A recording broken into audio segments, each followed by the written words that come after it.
Financial turmoil may have you fretting about the future and the prospects of a comfortable retirement, but what about the millions of young people still in college who haven't even established careers yet? Generation Y is entering the workforce on the cusp of a recession, so in the first of a two-part series, we wanted to know how they feel about the future, and are they prepared for the hard times ahead? Generation Y, sometimes called millennials or echo boomers, loosely defined as anyone born between 1976 and 1994. Gen Y is 3 times the size of their parents' generation, Generation X. They have a lot of buying power with an average of about $100 a week in disposable income, and they are the most wired generation in history. How many of you own cell phones? To get the Gen Y perspective on the state of the economy, we assembled a group of 11 students at Langara College, ranging in age from 18 to 27. How many of you have jobs? 2, 3. Everybody else is self-sufficient, or parents are paying the way? Student loans. Student loans, that's the way to do it.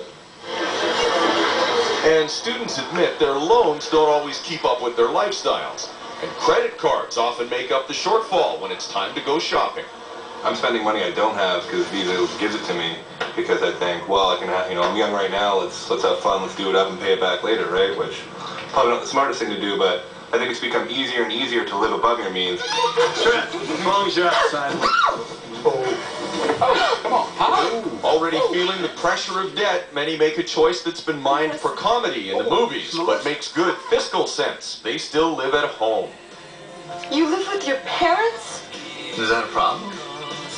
I don't want to leash onto my parents for the rest of my life, you know? I mean, I like to think that I'm an independent person, and hopefully as the years go by I can become more independent, you know? I know for my parents they probably would never say, here's $10,000 to go towards a down payment, but instead they would say, well, if you need to come live with us for a few months while you save some money, then absolutely, by all means.